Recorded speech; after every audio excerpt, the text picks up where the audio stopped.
Hey, what's up, y'all? So I really thought this BS with the passport bros was just gonna go away, just die down, but I was wrong. Every time I get on social media, it's one of them goofy ass passport bros getting caught up in a situation. Exhibit A. And guys, they took everything. Now look at his ass. He up here crying and talking about she took everything. What did you expect to happen? I guess you thought you was gonna go over there and have you a great time. They was just gonna lay down with you. You was gonna get it and get gone, huh? No. Let me tell you all something. And see, for people that really don't understand that travel and go out of town, most of the locals, and especially the way that you present yourself, a lot of these passport bros going out of the country pretending to be something that they not. Hello YouTube, it's your boy, the Passport Bro Wingman, coming at you again with another YouTube video. You win. And the title of this video is called Passport Bros is always one of you goofy jackasses online pretending to be something that you're not, says female hater. And the video clip I just showed you was another detractor of the Passport Bro Passport Bro movement. And as you see, she had a lot to say. Like, originally she was saying that she thought, for the most part, this was just something that was going to flare up and die down. We were going to go away. And then she went on to say that a lot of us, for some reason, every time she turned around, there's some bad incident that happens with the Passport Bros. Basically, we taking L's left and right. And then she went on to talk about how the women in, like the DR and that kind of thing are finessing everybody and generally have like a boyfriend already. They're just playing game on us to take our money. And a lot of times the boyfriends are putting the women up to do this kind of thing. And then she went on to talk about to show examples of some passport bros that were taking L's. Like, first she showed a guy, I believe he went down to the DR and he got robbed of like all his stuff out of his like hotel. They took all his stuff. And then she showed another example in which there was a passport bro who he missed his flight in the DR and then he didn't have enough to get back. So she was trying to sum it up, basically she was trying to make it out that all the passport bros are basically bums and, we're not who we say we are and that kind of thing. You lose. And basically, and here's the thing. On the surface, one would say it seems like she's trying to actually, speak some truth to the passport bros and talk some sense to them. But the thing is, when you look at the screen, she put passport bros into parentheses, and beneath it, she put AKA broke bum bros, which means obviously she is a detractor of the passport bros. She doesn't like it, and she's going to have a lot of negative stuff to say. It would be different if she was actually trying to, I guess give tips on how guys can stay safe or that kind of thing. But you can obviously see that she doesn't like the whole movement to begin with. So that's that. So what I want to do is debunk a lot of the silly talking points that she brought up, and a lot of this is just ridiculous to begin with. And once again, someone has said these are some like the most unbothered women that you would ever encounter. They act like they really don't care, but they actually do care. For them to put out these many messages and to constantly try to be on our backs, even though we're not really thinking about them, obviously it bothers them. So let me get into this video. Let me get into what she was. Let me debunk some of the stuff that she was talking about. Yeah. So anyway, first off, the movement is not going anywhere. I think there actually was a study that said by 2030, about half of the female population will be single and childless. And one of the things that's going to accelerate that, I believe, is going to be the passport bro movement. More guys are checking out. You got a bunch of guys getting their passports going overseas. You also have the MGTOW movement, in which you got a lot of guys in general just checked out completely. They don't want anything to do at all. Shout out to the line of MGTOW. I'm a big fan of his channel. He has a lot of good content, but that's just going to accelerate this whole situation. So it's not going anywhere. She can, is wishful thinking for that to happen. And then she goes on to talk about the guy getting robbed in the DR of all his stuff. Now, here's the thing. This is where it gets dishonest. myself and several passport bros, they just think that all we do is videos about how to get women and just go overseas get the women. And that is not completely true. I've done several videos about being drugged by some of the women there. I've also talked about how to stay safe. Plenty of the brothers have talked about, for example, Razor Rays. He's a big person. He covers him and DC Born Rob. They cover several news articles that take place in these countries, whether it's Colombia, Peru, many parts of South America. They talk about all the crime going on down there, how to stay safe. Which is why I would tell most Pastor Bros to please subscribe to DC Born Rob's channel, also Razor Rays. They do bring up good news articles to keep you safe and make you aware of what's going on in the country. Because the thing is, she can say whatever she wants about people getting robbed, but I mean, there's people literally here in the States. I don't know if she noticed that in especially like in LA and that kind of thing. Some of the gangs have been doing things like kicking people doors in, following people who have fancy cars, following them home. I mean, crime is just getting like that everywhere. I mean, it's crime everywhere. I mean, so of course, here and there, there's going to be somebody that gets robbed. The biggest thing is just to be aware that, the threat is there. Of course, if you go out of the country, people know you have money. So, of course, they're going to be targeting tourists a lot of time, which is why we've, in many cases, have warned men about certain countries and cities. And a specific example is there actually was a guy who commented in my channel and he on one of my videos, I think it was the top 10 countries for passport bros to visit. And he asked me which city in Medellin would you, which city in Colombia would you advise me to go as my first time? Should I go to Medellin or should I go to Cartagena? And my first thought was, because right now it's really, really bad in Medellin and Cartagena as far as like the druggings. And in many cases, the gangs there, they're targeting tourists. And what they do is sometimes they'll actually have women get on the apps and kind of set guys up. So like they'll actually have the guy meet them at a certain location. The guy goes out there. Of course, the guys jump out. They rob the guy, that kind of thing. Or even in some cases, they'll give the women like drugs to give the guy. So when she comes over to the guy's house, she drugs the guy. He's passed out. And just like this brother, I don't know if he was scoped, but either way, what they will do is they'll take your stuff and then they'll leave. And so what I recommended was if he had the additional money, even though in Cartagena it's starting to get the way a little bit as well, preferably I would generally tell guys to kind of avoid those two cities in general because it's heavy tourist areas. A lot of gangs in general, if they are going to target tourists, they're going to go there. I generally try to tell them to go to some of the outlier cities such as Barranquilla, Bogota. I haven't really been to Santa Marta, but I've heard a lot of good things about it. There's also a city called Pereira, which is like a suburb of Medellin, and it's a lot safer from what I heard. From what a lot of passport bros have told me, even from my research online, it's a lot safer. So generally, I would kind of encourage them to try those cities first. Generally, if you go to Medellin, you're okay, but you just got to keep your head on a swivel. Better if you can go with somebody that's already been there or with a group of people. But definitely right now, Medellin or Cartagena, I would just say keep your head on a swivel. Cartagena is a little bit better, just the fact they have its own little walled-in city. And then generally in that city, there's a lot of stores, a lot of foreigners there, lots of security. So generally, you'll be safer there, which is why I told him if he had the extra money, I would prefer him to go to Cartagena, don't go to Medellin. So that's that. So I just want to say that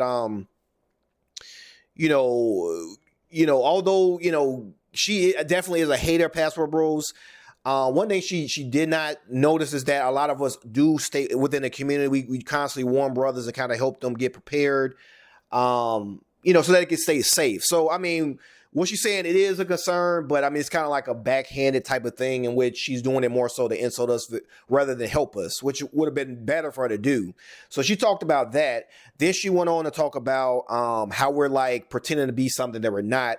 And she referred to the brother who was short like $100, I think, to get back home from like the DR. He missed his flight. He had a lot of issues. And as I said before, generally when people talk about the passport bros, you're talking about a group of men who who frequently fly back and forth from different countries. So in general, these men generally have their finances in order. Now, there's going to be some travelers here and there that are not necessarily there yet because, not, because this movement is taking off. So a lot of guys in general, even the guys who don't make over 50K a year or that kind of thing, they've been trying to find ways to at least go down and experience, some very feminine women and that kind of thing. I don't have any problem with that. A lot of times some guys may refer to them as like, passport pookies and that kind of thing. My thing is, I think class has more to deal with like your mentality necessarily, like your finances, because there could be brothers who only make 20K, 30K a year, but they know how to manage their finances. They know how to budget properly. So if they do come to the DR, they know how to get back and forth without any issues. I don't have any problem with that. But then you have some brothers who, unfortunately, maybe didn't plan things properly, didn't have their finances necessarily in order, but they were just so prematurely wanted to hurry up and travel and meet some women and that kind of thing. And I kind of suspect that was the case in the case of this brother, in which maybe he didn't anticipate how much it actually was going to cost once he got down there, and he wound up overspending. Could it, now who knows what he could have overspent on, but he probably wound up overspending. He didn't really have any help to get back,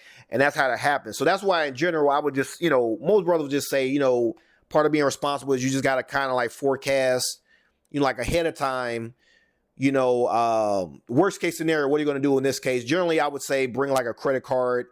That way, in case something happens, you're not able to get back. Like in case you miss your trip, you got extra funds, you got extra money there. And in fact, I think there actually is, in some cases, some airlines actually have a I'm not gonna say it's a program, but there's a thing where you can pay over a period of time. So if you need a flight, it's almost like a credit they'll give you. I've used this once in the past to go to I believe to go to Colombia. It was like you pay it's kind of like credit. You pay a little bit now and then you pay a little bit like later or something like that.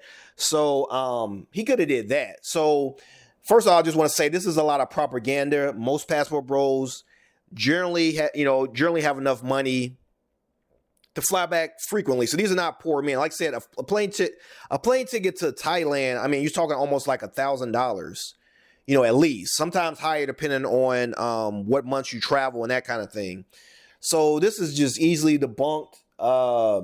That's one outlier, and some people might even consider the guy, I hate to say it, like a passport poogie, that kind of thing, because just recently, I'm not trying to get on the brother, but I think recently he was asking to go back to the DR, and he was trying to get enough funding, like almost enough funding for the chat to actually make the trip, which I don't think that's the way to go about it. Not only do you not only do your subscribers, you draw up like a bad taste in their mouth, but the thing is, if you don't have so much to travel that you have to actually almost do like a GoFundMe to go, unfortunately in that case, you may want to try to work more on building a skill set and get your finances more in order before you start traveling.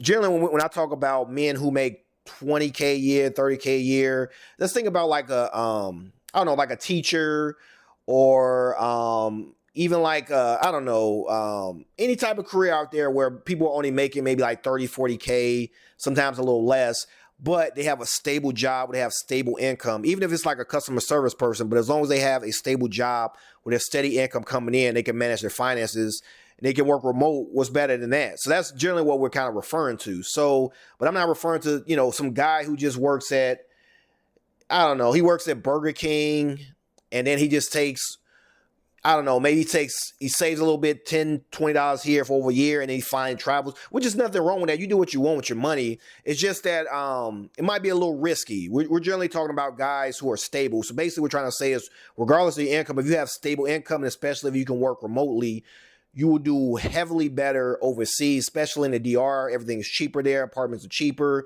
You're living like a king there in these countries, even on a 20K, 30K salary. That's what we're referring to. But you still got to have your finances in order, and you still got to have a stable job, regardless of that. So that's that. The other thing, last thing I'm going to touch on, what she talked about is, this comes up a lot. She talked about us getting finessed, the woman down there secretly have another man.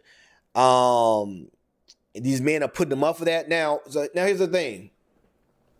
There may be some element of truth to that. Like I told you before, some of the gangs are actually recruiting some of these women. Some of these women are probably these guys' girlfriends, and they're trying to tempt them to drug some of like the tourists and that kind of thing. So that does happen here and there, but that's not act like there's a epidemic of all the women doing this. The women who are doing this, you're talking about a small percentage of women. It's not here. It's not left and right. I've been there multiple times and I had any issues. Yes, there are druggings, but here's the thing. Whenever you saw those drug statistics, keep in mind that a lot of times the locals are getting drugged as well. And as one Pastor Bro had said before, regardless of what you think about pay for play type stuff, keep in mind that during COVID, not many passport bros can go down to Colombia or the DR and that kind of thing. So you got to ask, who was funding that whole situation? Who was funding the women out there that generally depend on, male tourists to come down there and kind of like take them out on dates or do the pay for play thing. And mainly was the local men that was funding them, looking after them, taking care of them. In many cases, that whole red light section of those countries are mainly funded by the local men. And in many cases, these drug-ins, a lot of times, these are local men as well who are being drugged. It just so happens that when the tourists come as well, they get seen as like bigger targets because obviously they have a lot more money than some of the local men there. But that's not pretend that these women who do try to finesse men, they're only doing it to tourists. That's not true. They do it to their local men as well. And let's not forget that even in the States, you have women in Las Vegas that drug men as well. Recently, I believe there was an app in which a new app in which men would you would find women online. You would set up a date. You guys would find a location to meet up and date. And you would go from there. And there was plenty of times where, and there were a few situations in which, and I believe this was in California, where actually the women had set up men to go on these dates and then their boyfriends went out and they robbed the guys. So this happens even in the States. People get finessed. You can get finessed anywhere. You can get finessed anywhere. There's scams in every single country, even the United States of America. Our biggest thing is you just need to be aware of what's going on in the culture. You need to keep, you need to keep your guard up. Don't be so trusting the people you don't know. Even when you're in these countries, I just tell people that in general, just, especially in South America where the law is a little bit more lax. You just need to be very aware of who's interacting with you. Be very suspicious of anybody being overly friendly, whether it's a male or female.